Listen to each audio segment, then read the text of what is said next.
Heather McDonald has got the juiciest scoop. When you're on the road, when you're on the go, Juicy Scoop is the show to know. She talks Hollywood tales, her real life Mr. Segment serial data and serial sister. You'll be addicted and addicted fast to the #1 tabloid real life podcast. Listen in, listen up. Woo woo. Heather McDonald, Juicy Scoop. Hello and welcome to Juicy Scoop. Okay, I am very excited to talk to my guest. He has a very juicy life story. Welcome, Jonathan Todd Schwartz.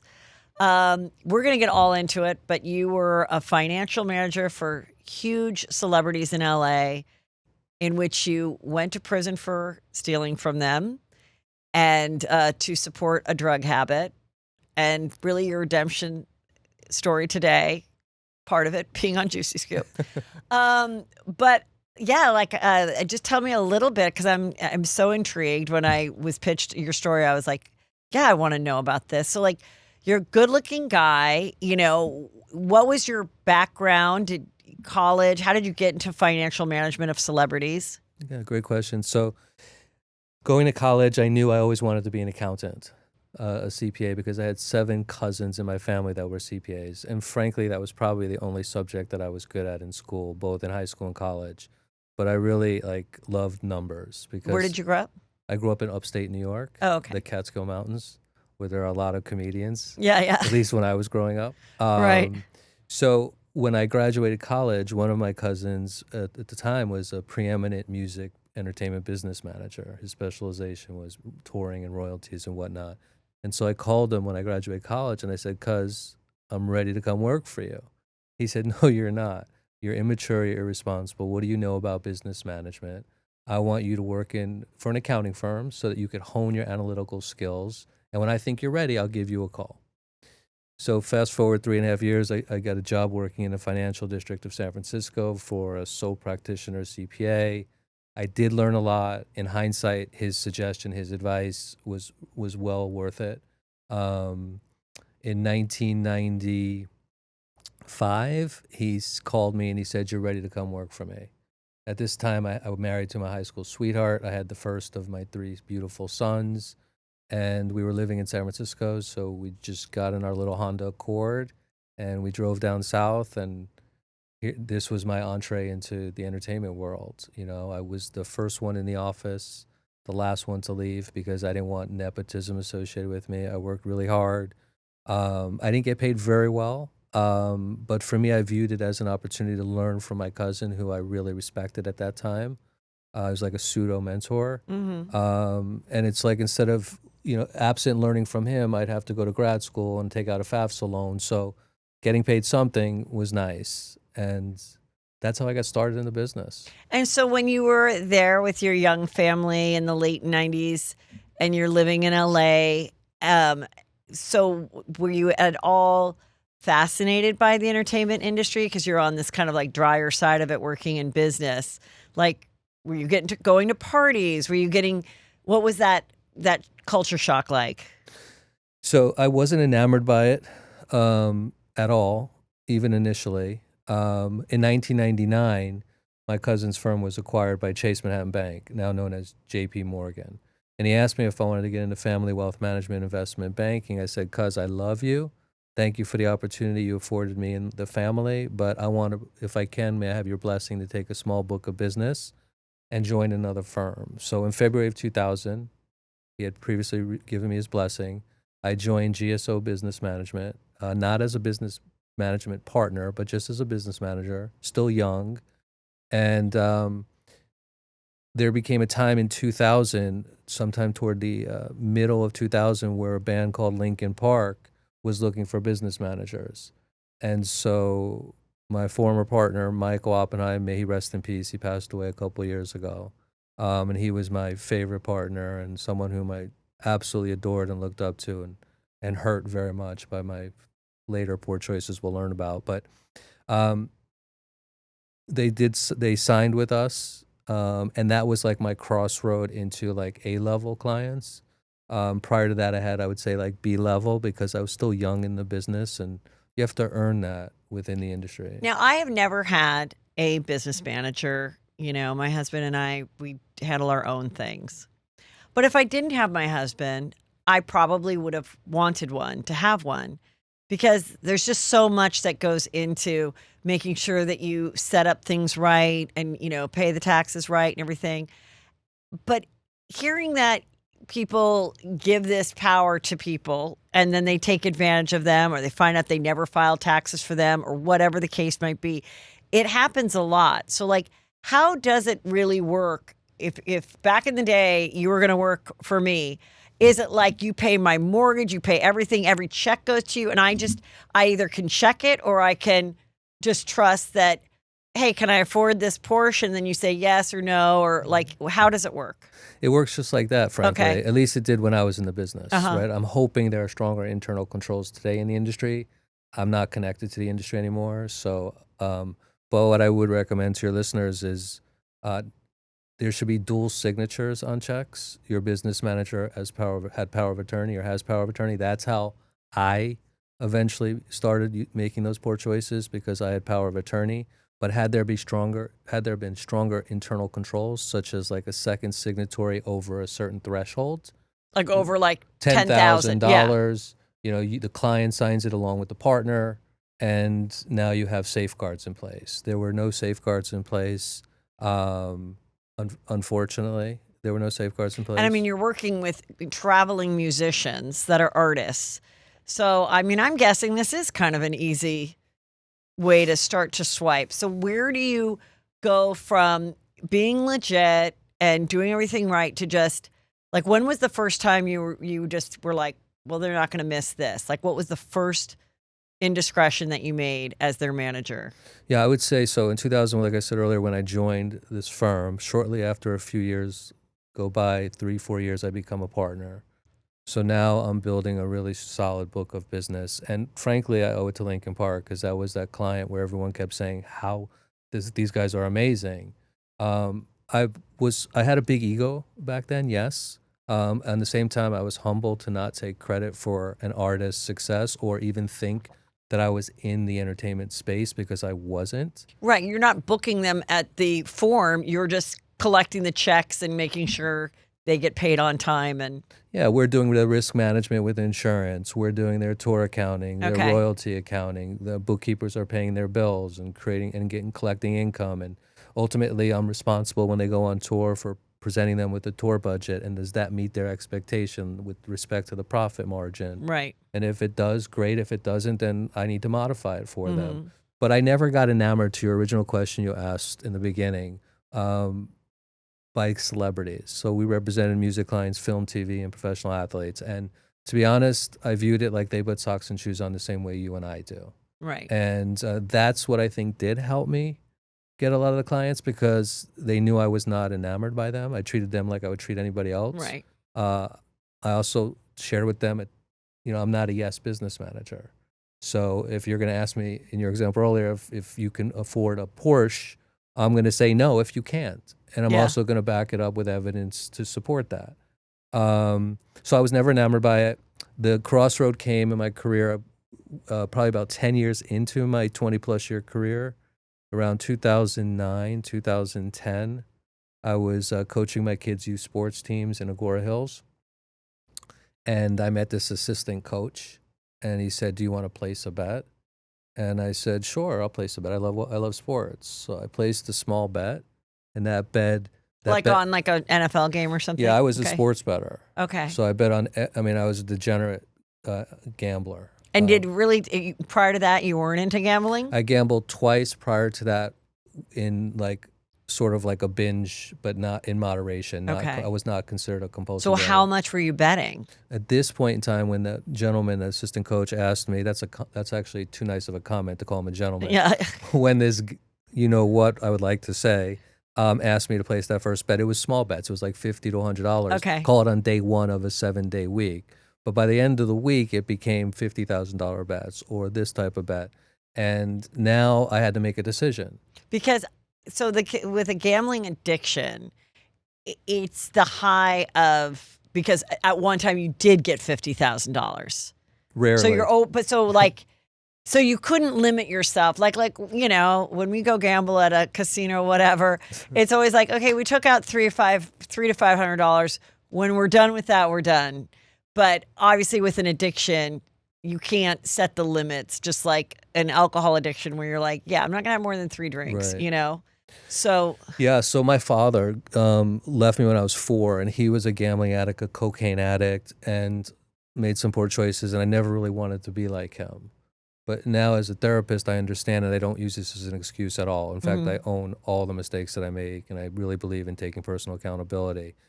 But there's evidence-based literature that supports that someone who's experienced childhood type trauma can carry that into adolescence and adulthood. And there's that disease component of addiction. So I believe addiction is both a disease and a choice. So the disease is that it was transmitted, let's say, likely from my father to me.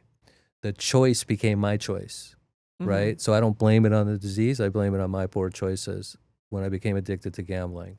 And so that was the first thing you became addicted. Now, did your wife know? So for 6 years of my gambling run, I gambled literally every day on sports.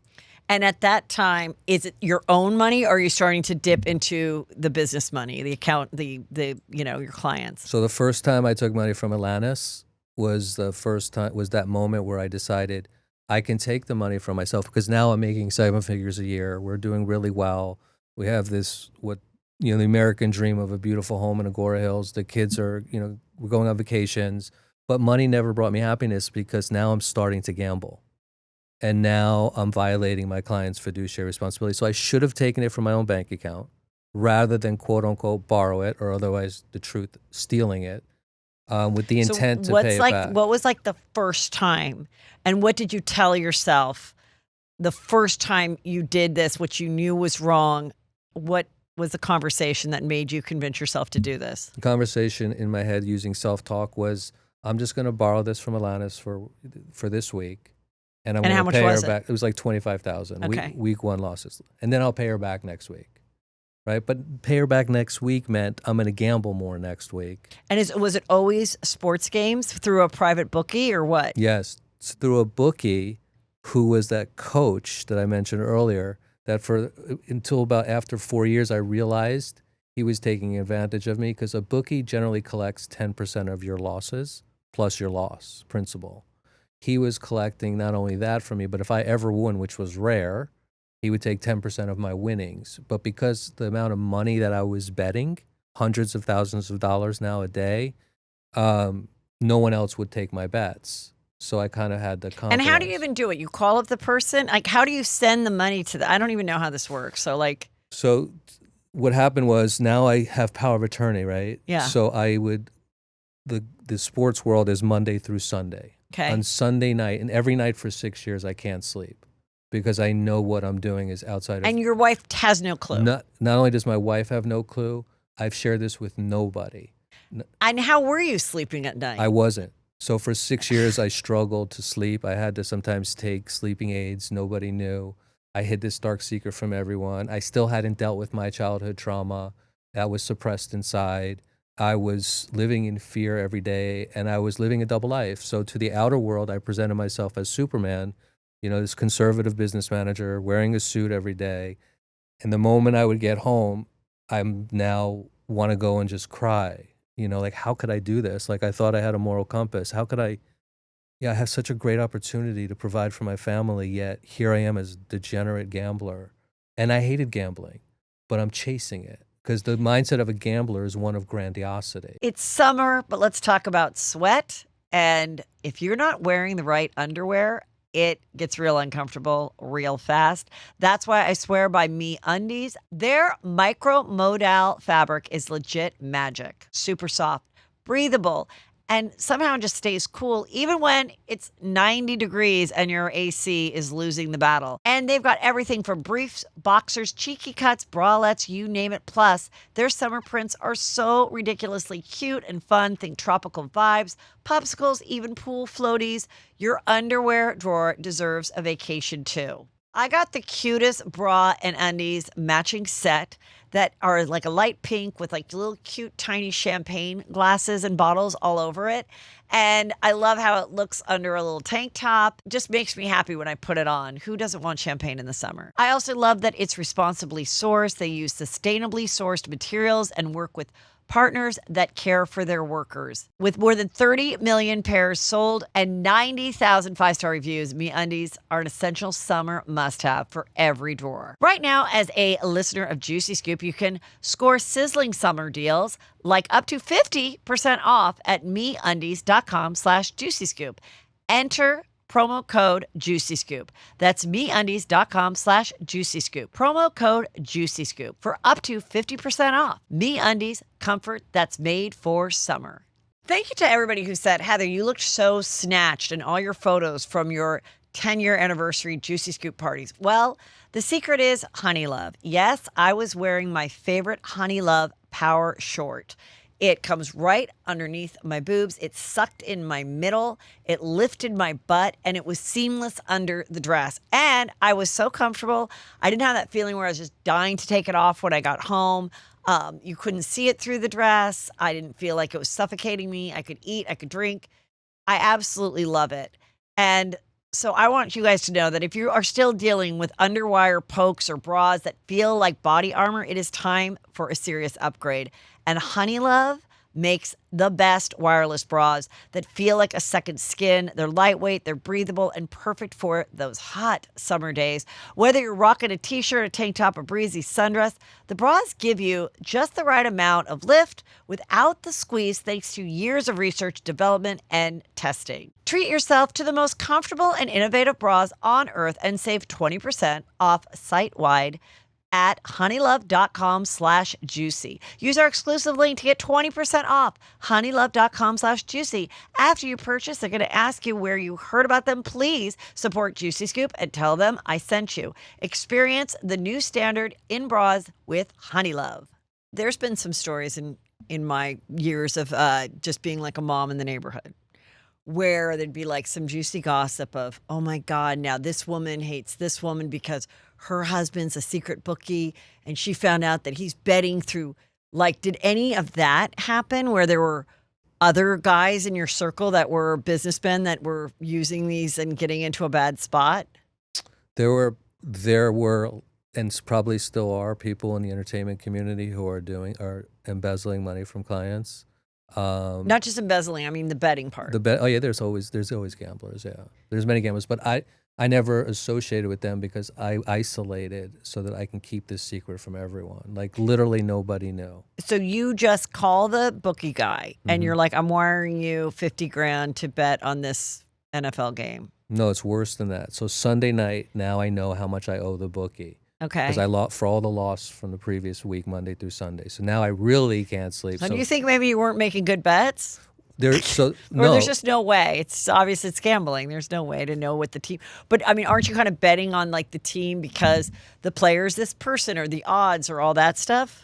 So it's a good question. So there's no good gambler for starters, right? Inevitably, if you continue to gamble, even if it's on one game a day, you're likely going to lose. So let's just take the NFL Sunday, for example. Okay. Even though I bet on the NFL, college football, NBA, basketball, college, baseball, I didn't just bet on one game. Let's say the Rams against the Niners and pick the Rams. I'm making this up. I picked not only who I thought was going to cover the spread, I bet the over-under, which is the total scores. I bet teasers, parlays. So I had 6-7 bets per game and every game on the board. So there was not a single, so there's no way to win. You can't win that way. And clearly I did not win. And so in doing all this, which I'm assuming is also time consuming, you're still paying people's mortgages and stuff for them at the business. But you've taken from Atlantis. Are you taking from other people now too? But she doesn't know because she's trusted you, or how does that work? So the irony, and I know her song is ironic, with Atlantis was when she was looking for business managers, she interviewed, let's say, half a dozen, including me. The reason she hired me is because I brought visual aids to the meeting to present to her what I will do for her. Here's what a tour budget looks like. Here's what the personal budget looks like. Here's what your portfolio looks like, even though we're not asset managers managing your portfolio. we're the quarterback that sits with you and directs the asset manager based on your wishes, how to meet your expectations, so on and so forth. So she hired me for that transparency. So now I'm taking from her. Now every month I'm going to her house and I'm showing her those same, spreadsheets, except this time those spreadsheets are not authentic, right? They're me kind of altering the Excel spreadsheets and making a PDF out of it for her.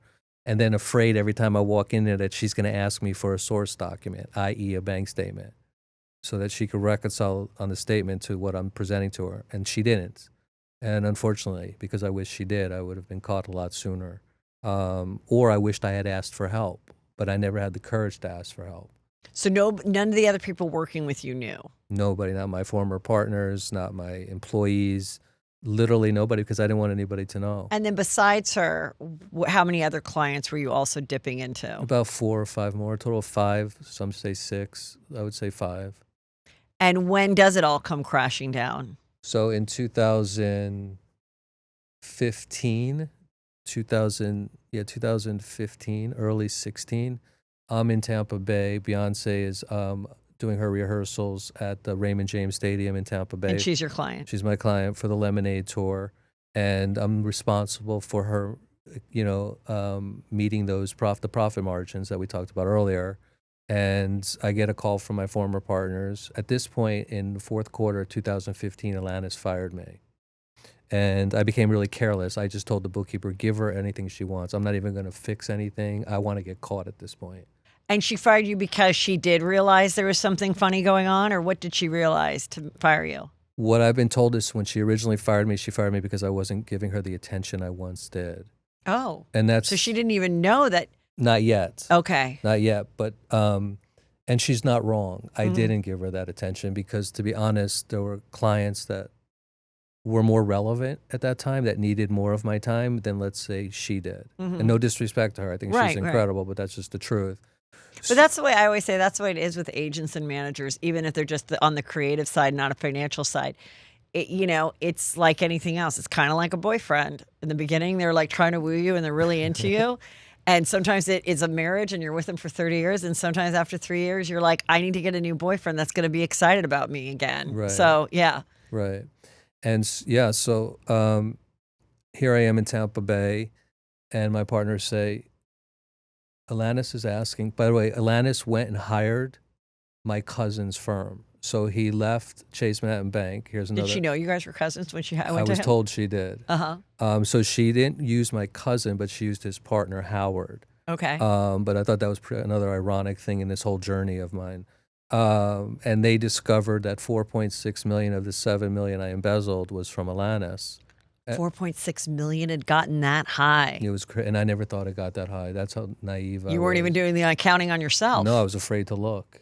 I was afraid to look at, and then when I got the call and they said 4.6, in my mind I'm like 4.6. I'm thinking maybe $1 million, and even though $1 million is ridiculous. Yeah. And so, I of course still had an ego when I was so. But while you're stealing from your clients, you're still managing to pay all your personal bills and your mortgage and your whatever activities. Right, because I'm not using my own money. Right. Okay. So the family continued to live that lifestyle. And how do you get paid from these clients?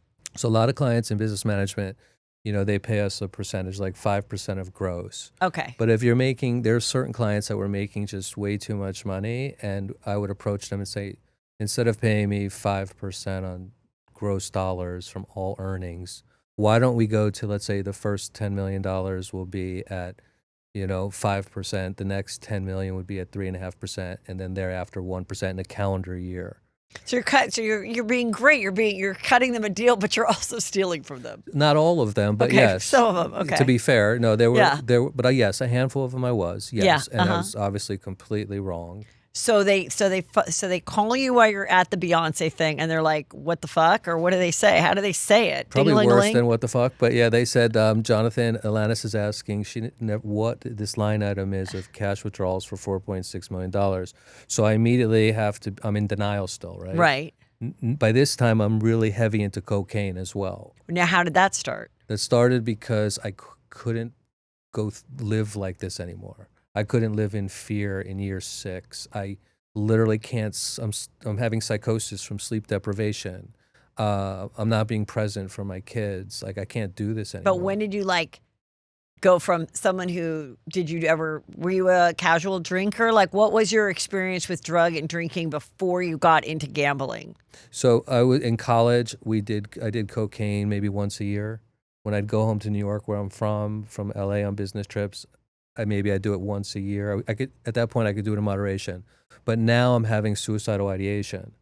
I'm really starting to like think about like, how am I going to get through this? I'm going to inevitably hurt my lovely wife, my children, my mother, who's battling stage 4 lung cancer at this time, my partners, the employees, the whole entertainment community, the community of Agoura Hills. I'm hurting countless people. I don't want to live anymore. And then I was just able to identify reasons to live, but and I have heart disease. So how I got started on the cocaine is that my assistant, I asked her what she did one night, and she said I was out with a girlfriend at a restaurant, and this waitress asked her and I if they do cocaine, and she said we don't. But ultimately, they went to the bathroom with this waitress and they did cocaine. I said, "This is great. Can you please give me her number? I'd like to start doing cocaine." Wait. Is that what you say to your assistant, or did Absolutely. you just? No, I surely You did. you didn't even try to go around it. You're just like, oh, I'd like to get some coke for myself. Yeah. We were friends too. Like, And she didn't think it was anything bad. She's like, oh, sure, yeah, if you want, I'll hook you up, like casual. I mean, thinking that you wouldn't get addicted, thinking like you just Correct. want to have like a fun Saturday night over the top once in a blue moon. that's right. Yeah. So now I'm doing it 24/7, and And getting it always from that waitress or other yeah, and people? it was terrible cocaine. From what I didn't know good from bad, so it was terrible cocaine filled with chemicals. But I needed that rush. Like I needed to like numb myself to get away from the horrific things that I was doing. And so with this heart disease, I would wake up with my sheets soaked at night in the morning, Of sweat. sweat, heart racing, and that's why the experts believe I was trying to, hurt myself. Yeah. Um, And now in this time with your wife, is there any infidelity? Are you also doing, okay, tell me about that. Yes, unfortunately, part of my many poor choices was because I was so insecure on the inside from my childhood trauma, but yet presenting myself with high, reasonable self-esteem. Deep down inside, I didn't feel good about myself. And that was even before the gambling, just my entire life. So I'm 55 years old now. At this point in time, I was like 46 and hadn't dealt with my trauma. And so because of those insecurities and everything, I sought out, I didn't seek out, but there were I had like 2 or 3 affairs. And and don't tell me they were their names, but like, are they other moms? Are they younger women? Like, what kind of women would they approach you, or would you kind of like fish and see who's down to cheat? No, I didn't go searching for who was willing to cheat, but when I would go to Vegas, for example, you have that big shot mentality. You have to buy a table, bottle of liquor. I'm thinking I'm a big shot, and this big shot mentality got me in a lot of trouble. And so women would come over, and then now I'm with that woman. And were they like one night stands, or were they like they would continue? And did you ever catch feelings for some of these women? One lasted almost like 6 months, and we had feelings. She wanted me to leave my wife. Did she live near you? She did. Was she within the community too? Like, was she like a mom too, or just? No, nobody was married. Actually, Okay. this one was married. Okay. And she said that I thought she was in a great relationship, but she said she wouldn't. And again, where's my integrity? Like, why would I be with a woman who's married? And so those poor choices continue to mount. But like, where are you like sneaking? How are you sneaking around with these people? Like, hotels. So like you just go, you're at work, your wife's at the Little League or whatever. And then you're like, oh, okay, well, Wednesday I have a thing with, Beyonce's agent. So I'm going to, whatever, not be home. And then you would get a hotel and meet the woman. Take a nice dinner first, but yes. And did anyone ever see you out to dinner with someone else? No, but the funny story is my ex. Because she's your ex now, your wife. Right. Well, yeah, after all I've done to her Yeah. and to everybody else, we got divorced officially in 2017, but we had a rocky last several years before that. Yeah. But I was at this woman's house, and my wife suspected that I was cheating on her, and so she hired a private detective to follow me. And ultimately, she was away on vacation, and she called me and said, "Hey, where were you last night?" So I said, I was at a client meeting. I'm lying. She says, "Oh, that's funny because I understand you were at XYZ place." And so that was the moment that the infidelity Now, when was she discovered. called you with that confrontation, I'm just curious because if I was in that position, was she cool as a cucumber? Or was she like heart beating, like, I can't believe I actually have evidence and I'm going to confront my husband? The latter. Yeah, she was really angry, as she Yeah. should have been. Right. And And how old are the kids now at this point? this point, so this is so right now the kids are 31, 29, and 22. Uh-huh. So now we're talking about 2000. Still 10 years ago. Yeah, 10 So, years ago. Yeah. So she, at this point, she knows you're cheating. Does she know you're doing coke? No, she knows nothing. She doesn't know about the gambling, doesn't know about the stealing. So she just thinks that you guys are having marital issues and you stepped out on her. Yeah, and I left the house. So I left her in the house. Eventually, we were separated because Okay. of all this. And I lived in Westlake Village and rented a house while she stayed in that house until the demise, until 2015, 2016 happened. So you get the call. And at this point, you're separated or you're not separated? Separated. You're separated, you're still doing all the coke, but you're still managing to look like you're working for other people. Yes. And so what do you say when they say, where is the 4.7 of Atlantis' money? What do you say? My immediate reaction was I was lying. I said she invested in a cannabis business. I don't know where I got this, but it just came out of my head. And so they're like, okay, well, she claims you never told her that. I said, well, I'll get her to sign something. I'll fly back tonight. So now I leave Tampa Bay and I fly to LA, and I'm greeted back at my firm by my partners and now a legal team that they retained. And so I had this genius idea to play poker with my partners. And I said, well, if you guys don't believe me, just give me a lie detector test. And so they said, okay, thank you. We'll consider it. And so... Because you're still saying she wanted to invest in this cannabis Yes. company. You're just like, what did you call it? Green Clover Fun? Like, what did you come up with the name too, or what? I wasn't that creative. Okay. And that's sort of like the whole way through this journey of almost 6 years gambling every day. I have to come up with lies every Sunday night of what I'm going to tell the bank. Like to your question you asked earlier, it wasn't that I said wire the money. It was, I'm going to use Atlantis as an example. Hey, private banker for Atlantis, I need you to deliver $40,000 of cash to me by 2:00 tomorrow. And they would ask why. And I'd come up with a story because Atlantis is working with a producer in the studio and she wants a discount by paying cash. Like the countless lies that I had to say to the bank, it was awful. So that's how I got the money. And I paid the bookie would meet me in the garage in the office building. And I would give him, in this example, $40,000 of cash. Let's talk about something we all deal with, bad hair days. But what if those days could become a thing of the past? With Iris Story Elite, you can say goodbye to thinning hair and say hello to fuller, healthier locks. The Revive Plus Max Growth Kit is like a full-on hair care squad that works from root to tip. It includes the advanced hair growth formula, the thickening shampoo, thickening conditioner, and growth activator serum. Everything you need for healthier, fuller hair. When you combine all of these with your Iris Story Elite, you are setting yourself up for serious hair growth results. And trust me, your hair will thank you. Give yourself the gift of hair confidence this year. For a limited time only, our Juicy Scoop listeners are getting a huge discount on the Iris Store Elite when you use code Juicy Scoop at irisstore.com. Head over to irisstore.com and use code Juicy Scoop for our show's exclusive discounts on the Iris Store Elite. Please support our show and tell them we sent you. Hair loss is frustrating. You don't have to fight it alone thanks to Iris Store. Have you ever used a website platform and given up because you couldn't get the site to look how you wanted? Well, I certainly have. And some platforms have very strict templates where you can't break the mold, quite literally. Well, Wix.com gives you the freedom to build exactly the site you want for any business idea. Wix puts incredible website creation at your fingertips with their AI site builder. You answer a few questions and get a personalized business-ready site fast. With the Wix.com interface, it's super easy and fun. It's all drag and drop. There's an amazing AI image studio and tons of amazing design effects.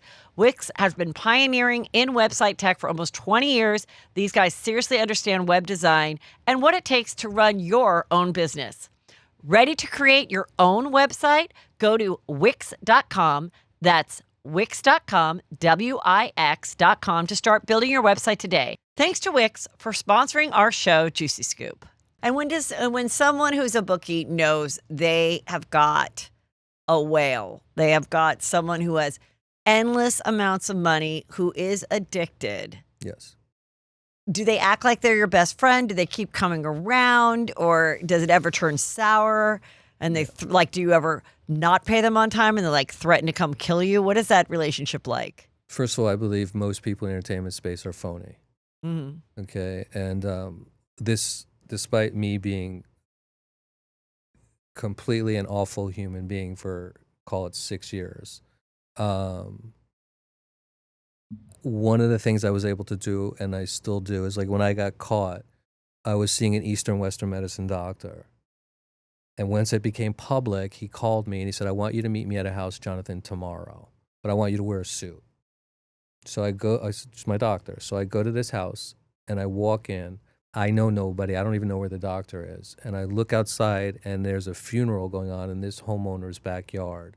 A rabbi is giving a eulogy. I'm like, this must be the wrong dress, but I'll trust the doctor. I sit in the last row because I feel uncomfortable. And the doctor walks in. I said, Doc, what is this? He goes, Jonathan, this is a staged funeral. The person who owns this house is upstairs and he fears death and he's interested to know what his loved ones would say about him. They think he's dead. Isn't this weird? So, but to my point, now fast forward, we leave. And the doctor asked me, he said, Jonathan, what's your takeaway from this? I said, let me process this, doc. So 30, 45 seconds into the processing, I say, here's my takeaway. I said, if I were to die today in the height of my career, or prior to getting caught, in the height of my career, I would probably have 600-700 people at my funeral. Of those 600-700 people at my funeral, 98% are there out of professional obligation. Today, if I pass away, I said to him, maybe 50 people will come to my funeral. But those 50 people, about 100% of them care and love me. And why was that an important message for me? Is because today, I don't believe in having a quantity circle of friends, but rather a quality circle of friends. And today I set boundaries with people that are healthy for not just my recovery, but for my well-being. And in the entertainment space, there's none of that. It's completely phony. And I don't want to generalize the entire entertainment space, but I would say the hardest part about being a professional in that space is sometimes you can get caught up with, like you said earlier, like the party scene. I really didn't get caught up in that. I mean, I did go out to places, but it wasn't really to party. Yeah. It was sort of to schmooze, and I really didn't like to schmooze either. But those are things about the entertainment space I believe still go on today, but I don't know that factually. So, okay, let's dive. So you are saying, give me a lie detector test. I swear she wanted to invest in cannabis. I've done nothing wrong. Then what happens? So now we're kind of reconciling again. This is in December of 2015. You're reconciling? My ex-wife. Okay. So we're starting to socialize again and sleep over at each other's place. And it would have been our 23-year anniversary in May. So now it's May 7th. And I say, why don't we go up to Santa Barbara and, have a vacation, celebrate what would be our 23rd year anniversary. She said, okay. So I get a call from one of my partners. This is on a Saturday, I believe. Still gambling, still doing coke. The whole and still cheating? Not cheating anymore. Okay. So now I get a call from my partner. He said, you know how you told us that you would take a lie detector test? We want you to come down to Beverly Hills tomorrow and meet a former retired FBI agent polygrapher. I'm like, now, by the way, when I received the call, I'm high on cocaine. And how much time has passed before the first time that Alanis people are like, where's the 4.7? And let's do the lie detector test. 6 months. Oh, okay. 5-6 months. And who are you stealing from now? No, so I'm taking from other clients now. Now you're taking from other clients. Yes. Okay. And the same type of thing, 20,000, 40,000. Okay. Yes. Uh-huh. And so I tell now I'm really caught. Now I have to tell my wife the truth, right? Because they want me to leave. We were at a hotel. They want me to leave. And so I hang up the phone and I told her for the first time what I've been doing for How almost did you 6 tell her years. in a nutshell? I said, babe, have to go down to take a lie detector test tomorrow. I just want you to know that I've been gambling for almost 6 years, embezzling money from clients. And, I'm sorry for all the pain this is probably causing you. And she was obviously in shock. Did you mention the coke then or no? Yes. I was doing cocaine in the hotel room. She saw me doing it. And was she concerned, or was she just like, I thought we were going to have a chill weekend? Why do you feel like you need coke? Or like, were you drinking too and then you didn't hide the lines? And she was like, how often are you doing that? Like, what was her questioning on that? She didn't really pose that question to me. I mean, I think it was just because I was mostly hiding in the bathroom, or when she would go down to the pool, I would do it. But she saw that I had some with me, yes. Okay. But So- did she want any? Did she ever No, do it? Oh. she was a really incredible woman, and Yeah. I didn't realize that until now, if you will. Yeah. Right. Okay, A little so- too late to realize Yeah. that. So you tell her all that. Does she cry, scream? Does she not think it's as serious as it is, or what? So I said to her, "Listen, it's going to be okay. Go to the spa, lay out at the pool. That great relaxing massage you're gonna Right. get. Okay. Yeah. I'm going to leave in the morning, and I'll be back." Okay. So now this is May 8th, 2016, because my sober date from all drugs and gambling is May 9th, 2016. Okay. So I'm driving an hour and a half from Santa Barbara to Beverly Hills. I'm snorting lines of cocaine for the lie detector test. I'm placing my last bet. I walk into the polygrapher's office. With a big ego and shaking from the cocaine, I put my feet up on his desk. I lay back on his chair, and I Googled how to beat a lie detector test once I got off that call with my former partner. And right? what does it say? Whatever it said, I certainly didn't follow the instructions, because the one thing that I didn't pay attention to, I'm thinking this whole 2 hours of establishing some dialogue with the polygrapher and myself between us, that I'm the one establishing a rapport with him. Yeah. But what I didn't realize, because I must not have paid too much attention to what I Googled, that it's his responsibility to build a rapport with me. So I'm thinking I'm winning, because I'm like, this guy likes me. We're having this conversation for almost 2 hours. Before he hooks you up? Before he hooks me up. Then he hooks me up. Okay. And I leave there thinking I beat this thing. The questions are like, what's your name? All that stuff. And then, did you steal money? And you say no. Right. And with cocaine, you can't beat a lie detector test. You're already shaking from a Right. stimulant. I would think that'd be the worst drug you could take ever before a lie detector test. And these bad choices and bad decisions continued for me, right? The saga continues. So now I leave the test and I call up my ex-wife, or the wife at my time this time, and I say, I'm on my way back. Let's have dinner tonight. Blah blah blah. I get home, back to the hotel room. I load the computer. I try and get access to my firm, and I'm denied access. So I know that now this is that moment. So I call my assistant, and she said she has access. So now I call my attorney, who's now the district attorney of LA, Nathan Hochman. I said, Nathan, how'd I do? He said, Jonathan, you failed that test worse than anybody in this polygrapher's career. So now is the first real time that I'm now recognizing that I'm facing 23 years in federal prison. And does Nathan, your attorney, say, they know you're lying, like, I'm going to do what I can to help you? Yes. Like, but then you come finally clean to him?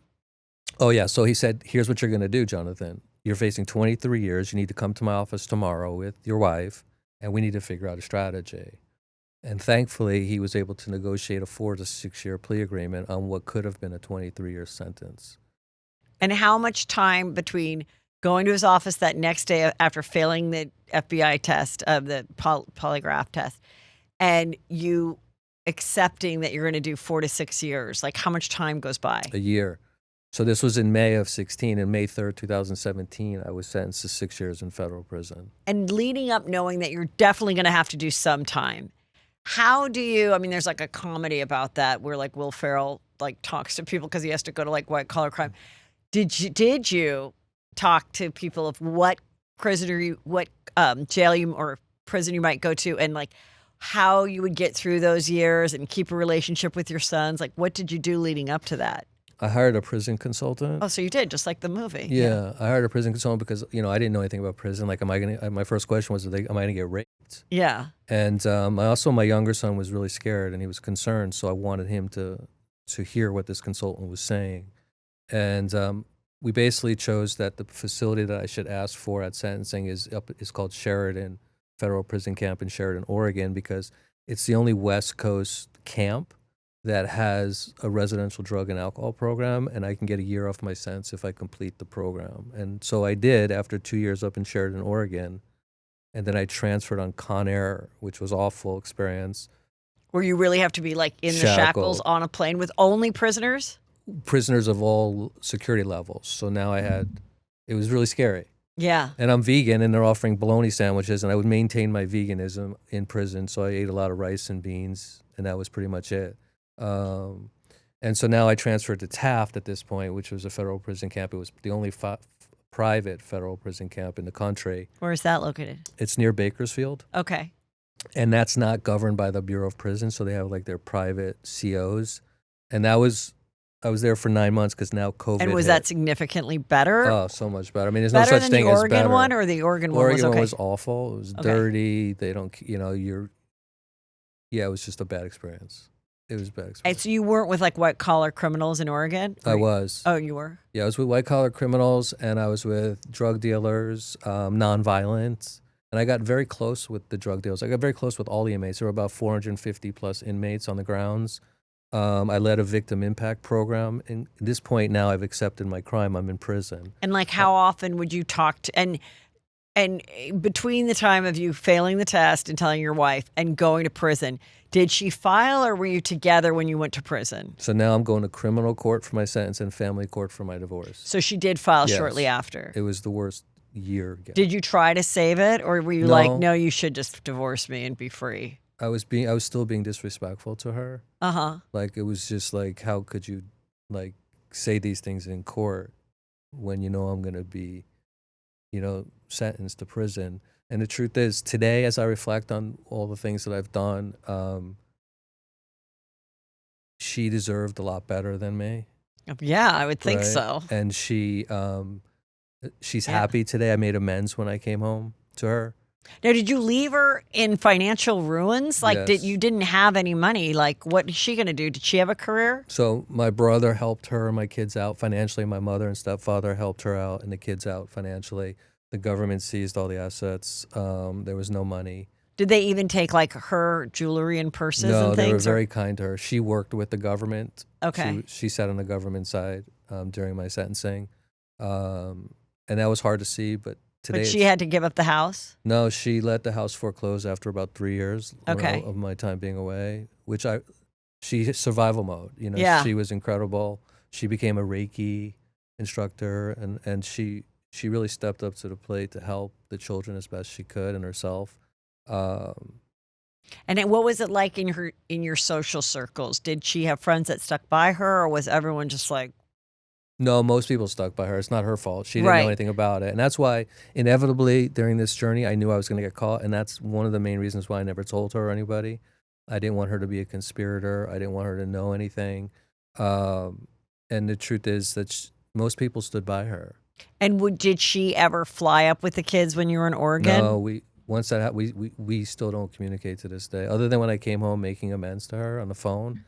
That's the only conversation I ever had. And then how did the kids communicate with you during so total, how many years did you do between the two places? So I did 34 months incarcerated. Okay. And during those 34 months, what was your communication with the three sons? So my younger son and I spoke every week. You get 15 minutes on the phone. My middle son and I did not speak on the phone, nor my older son and I, but they came to visit me once or twice when I was in Taft. Mm-hmm. Still to this day, I'm 9 years and 3 months sober. My 2 older boys still don't talk to me. My older son sees me maybe 3 or 4 times a year. He calls me Jonathan.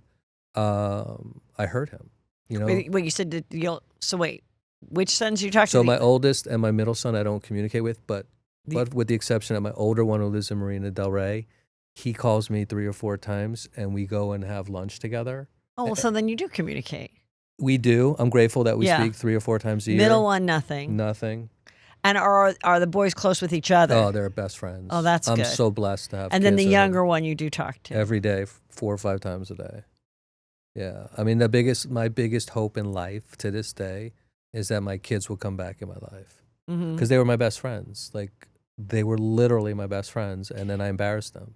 And what would be like, so when you're in that time in the prison and you're now, you're sober, you're working on recovery, and what was the fallout maybe part of that? What with the other celebrities and people, like how much news media was about this? About like, was your face on TMZ? Like, what was happening with it? Yes, my face was on TMZ. I was in a lot of trade magazines, the traditional ones, Variety, Hollywood Reporter, Billboard, some of the financial magazines, but I didn't pay attention to any of them. I had my best friend from childhood tracked at a Google alert, and he would call me. I said, Mark, I told you, I don't want to know anything anymore. Like, the last thing I want to do is read all the hatred out there, and it's just going to make me feel worse than I already do. And did it make like other people in your business pissed because then their clients were going to be a little more on edge, believing that it could happen to them? Yes. So someone handed me about a few weeks to a month into my incarceration. Someone handed me, I think it was a Variety or Hollywood Reporter, and in that magazine, there was a story where at this point in time, Johnny Depp was suing his business manager, and there was my face and Johnny Depp's face. And it said, it took a survey of the business managers, and they asked the business managers who should get more time, Johnny Depp's business manager or Jonathan Schwartz, the business manager. And if you think about who was taking it, the census, the sample size was all business managers. They're clearly going to say Jonathan, and probably they should have said it regardless, Jonathan. I deserved a lot more than Johnny Depp's business manager for whatever he did. And so that was like the first time I read something in prison where there was still people who really hold a lot of like hatred toward me. And they should. Again, I mean, I won't deny that I hurt a lot of people. So then you get finally released. Mm-hmm. And do you go to like a halfway house, or where do you go right after? Because now you get released, and I mean, do you have any money to your name at this point? Zero. Okay. So April 16th, 2020, I'm released. I need to do 16 months of home confinement with an ankle monitor, which was almost worse than prison because you're restricted. I couldn't leave this small little apartment that I had, except for going grocery shopping with permission, going to doctors. So I made sure I saw a lot of doctors so I could at least get out of the studio apartment I was in. And I needed that time to get more humble. I came out with a little bit You still weren't humble after 4 years of prison? I came out of prison with ego that was dropped, but not completely dropped. Okay. I needed to become more humble. I couldn't get a job. That was part of the process of getting more humility. Really working the steps again, the 12 steps, helped me also become humble more than I was when I left prison. And I got a job working at Dunkin' Donuts. And I was cleaning the countertops and mopping the floors. And I got fired after 2 months. I wasn't doing a good job doing that. And then I got a job working as an auto salesperson for Lexus of Thousand Oaks. And I didn't realize this, but in California, the Department of Motor Vehicles governs auto salespeople. I know nothing about cars. So what I do know, though, is now I'm immersed into the 12-step program, and I'm practicing the principles of the program, like rigorous honesty and not trying to manipulate people or be dishonest anymore. And when a customer would walk in, I'd say, have you heard of TrueCar? TrueCar is just like strategic. No, I remember that was one of my first sponsors. Yeah, but TrueCar, about how to find out what you could. What is the best price for a lease if you want to lease or finance it. So if they said that they saw TrueCar, or even if they didn't, I said, tell my manager you did, because I'm looking you in the eyes and I'm telling you I can get you the best price, because I could with TrueCar. So now 3 months into this 4-month provisional license to be an auto salesperson, I get a notice that my pending approval from the Department of Motor Vehicles has now been revoked, and you're not allowed to work as an auto salesperson. So I decided I'm going to take this to an administrative hearing on Zoom. This was during COVID. Yeah. And I'll represent myself. And so the judge can see all the rehabilitation I've done. I've never got a disciplinary action in prison. I led this victim impact program. I helped inmates. I taught accounting in prison. I'm doing everything I can to better myself from the moment I walked into prison, and still to this day. And so I'll never forget, the judge said, Jonathan, while you've really rehabilitated yourself, I'd like to grant you the authority to go back and work as an auto salesperson. This lawyer from the Department of Motor Vehicles says, no, Your Honor. Auto salespeople is the number one profession with workers with integrity. The old Jonathan, can I curse on here? Yeah. The old Jonathan would say, are you effing kidding me? You're saying that, no disrespect to listeners who are auto salespeople, but Yeah. I can't put them in the bucket of the most integrity-filled profession. Yeah. And so I was revoked that license. So for me, I'm going to give you a little 12-step talk. Like, my higher power wanted me to be denied from that, wanted me to get fired from Dunkin' Donuts, because he was giving me this message that, you know what, schmuck, it's time for you to go to addiction studies school. You become a certified addiction and drug counselor. Then I want you to go to grad school to become an LMFT with an emphasis in addiction and trauma. And I want you to pay forward what was once given to your brothers and sisters in the program. And to me, that's what I am today. And that's what I'm most proud of, is that today I can speak with a level of humility. Today I can be vulnerable. Today I can ask for help. Today I can be emotionally present. I don't live in my past, but I don't forget my past. Are there any people from your past, clients, Atlantis, whatever, that you have ever had contact with, or you've written a letter to and they've responded in a negative or positive way? So when during probation, I wasn't allowed to communicate with, or incarceration / home confinement / probation. When I was prohibited from speaking to any victims, direct or indirect, or any of my firm partners. And I did communicate with one of the asset managers who worked with a few of the clients I embezzled, because I put him in a really bad spot, because he trusted me when I would call him and say, client A needs $25,000 sent to me. And I can only imagine how much he had to deal with as a result of how much I lied to him. And so I reached out to him, this is probably about 6 months ago, and I made amends to him. And he, to my pleasant surprise, really appreciated that phone call. Probably the best asset manager in the entire entertainment space, bar none. A good, humble man who didn't deserve that. And so, I'm blessed that he accepted my amends. To my former partners, I would have started to make amends to them, but recently they handed me a civil judgment that I don't want to get into now, but it's likely because they think that I'm making money from a book and movie, which I don't have out yet. Mm-hmm. The good news is I've retained an attorney, and we're going to beat them at their own game. And so today I haven't made amends to him. I wanted to make amends to him, but now that they're playing games with me, I'm not going to make amends to them. But none of the celebrity clients, like none of the singers and people that you represented, that there's been that distance. Yeah, obviously. When you make amends, your sponsor will tell you that you only make amends to people that may not be harmed by you making amends. And my sponsor and I decided that if I were to make amends with Alanis, it would probably cause her more harm than anything. And to bring that up to her again isn't the right suggestion from my sponsor, and I happen to agree with him. So out of the 4 points, so how much money did she lose out on by being involved with you? All clients got paid back, including Alanis, 100% in full.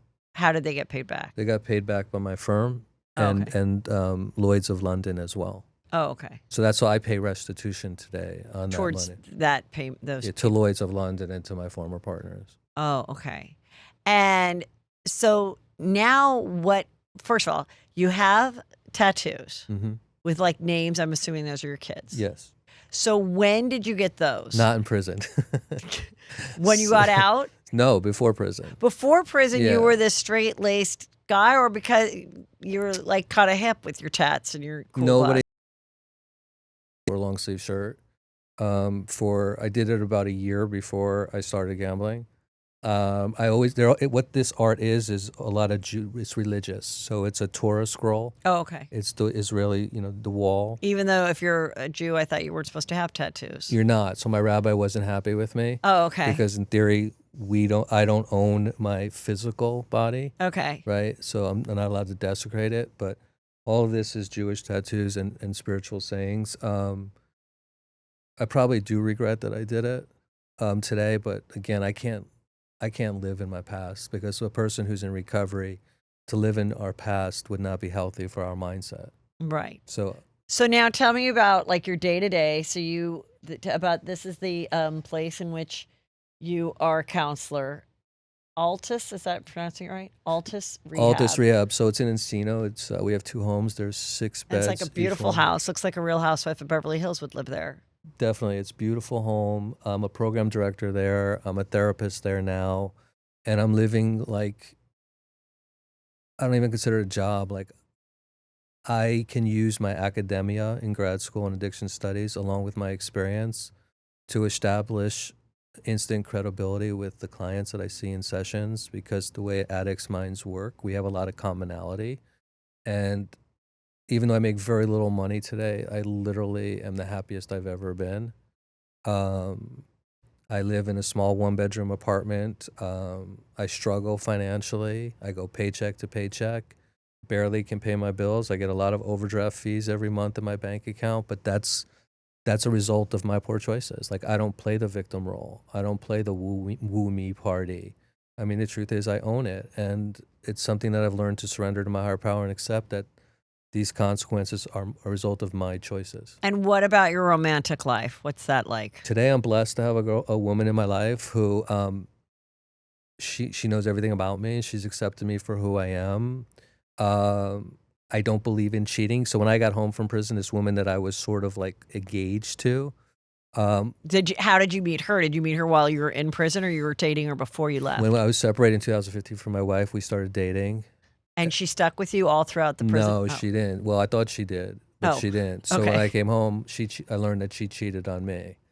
And that was a really good lesson for me. But you thought during the 4 years that she was being true to you? I suspected that she wasn't, because she wasn't really touchy-feely. Like, when she came to visit me, rarely did she come to visit. And on the phone, I could hear a guy's voice. And all of the inmates that I hung out with would say, "Jonathan, you're so naive. She's cheating on you." I'm like, "Nah, she loves me. Stop. Come on." And so it turned out that when I came home, she picked me up. There was no hug. She basically said to me, "You're sleeping on the couch, and there's no intimacy." So I kind of knew, right? Well, why did she even pick you up at all? She had to pick, well, she didn't have to, but if she didn't pick me up, I wouldn't have been released, because she was the designated person to pick me up. So now I get an apartment after 2 months living there, and she's not talking to me at all, and I'm wearing an ankle monitor, and I have limited movement. I had to remain in the same apartment complex because that was the address for the probation officer. So now I have to get this small 1-bedroom, this small studio that looks into her 2-bedroom apartment, and I could see her and her boyfriend for 9 months. So now I'm crying every night for 9 months, woo me now. Back then I did the woo me. And it was such a great experience for me. Why? Because now I know how it feels to be cheated on. And the last thing will do ever again is to cheat on a woman. And because now I know how it feels to be cheated on, and know also how it feels to cheat on someone. Yeah. So like, I really have beautiful communication with my girlfriend today. She trusts me. I trust her. By the way, I don't expect people in the entertainment space or anybody that I harm to trust me. If you're going to try to trust me, don't believe the words that you identify as my mouth as someone that manipulates and remembers, because you're right, that was me. The only way I can earn back your trust is through my actions on a daily basis. If you're interested to observe me and see who I am today, then I think you might consider trusting me again. And when I say trusting me again, just maybe accepting me to come and communicate with you, have a cup of coffee. Okay, I have one last question. Up until the point that the assistant little league coach or whatever came up to you, which was the beginning of the downfall end, you really were a completely truthful person. Yes. Like that's crazy. Yeah. Because I always kind of wonder when you meet a liar, like when do the lies start?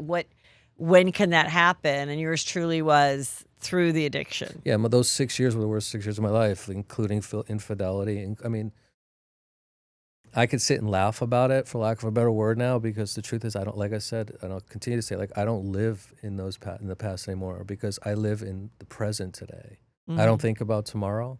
Where is that? In doing your sentence and getting the lesser time, were the government or whatever at all interested in who the bookie players were? No, I wish they were interested, because if they were interested, the bookie actually had $7 million, and he could have given it all back to them, and my sentence would have been maybe a year. And it's not pro-recovery behavior today for me to call out who his name is, but they didn't want to go get him because they wanted to focus on me. And so there was no benefit of telling, but had you told, would you have thought that maybe that would have put your life at risk then or anything? I wasn't fearful of that. I mean, this guy, if I were in his situation, I would have taken care of his kids had he been in prison. And not one time did he offer to give my children or my ex-wife money that he knows darn well he obtained illegally. And he should have been the kind person to do that, but he didn't. So again, I don't carry resentments toward anybody. Well, like, where is he today? Is he still doing the same thing? He's still in Oak Park, which is next to Agora Hills. Yes, I know. And I saw him one day, and I had to bite my tongue. Where'd you see him? So when my younger son graduated high school, we went to a restaurant in Westlake, and my mom and stepfather and all three boys showed up, and actually the woman I'm dating now showed up as well. And I saw him walking in, and I know darn well he saw the family, and I had to literally just say, okay, Jonathan, like, this is a test for you from your higher power. Like, just, you know what? Don't stoop down to his level. Be the mature person you are today. Be emotionally present there for your son and his graduation dinner. And I did. And that's probably was the right decision at that time. And if I were to see him again, I'd probably walk away. I don't really get involved in escalating conflict today.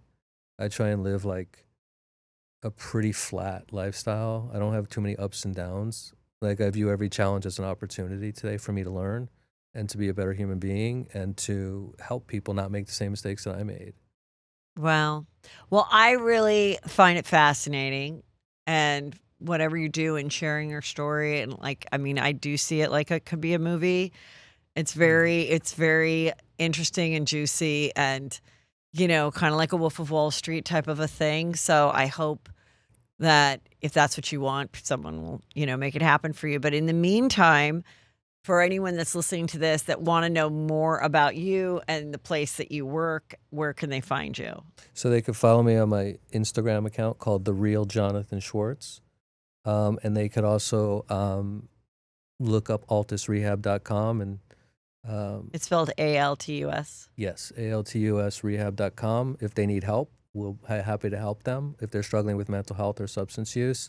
But if you just want to talk and you have some questions, you could DM me on Instagram. I don't even know if that's the hip word to say at my age. It is. But, it's called DMing. You could DM. My kids. My youngest son makes fun of me because I try to ask him, how do you do this? How do you do that? He's like, Dad, enough already. You're not from Mars. And also, you were gone for the 4 years that all Correct. of it came. It must have been, you must have come home and been like, what the Yes. hell is this? This is why I say, it was what I say to him. I said, son, it's like me coming back from planet Mars. I don't understand this. Yeah. He said, Dad, please, enough questions. It's cute, though. It's like cute banter. So anyone who needs help, please have the courage to ask for help. And you could DM me, and I'll do whatever I can to help you. Don't be like me. Have the courage to be vulnerable and ask for help. Awesome. Well, thanks so much for coming on. This was great. Thank you for having me.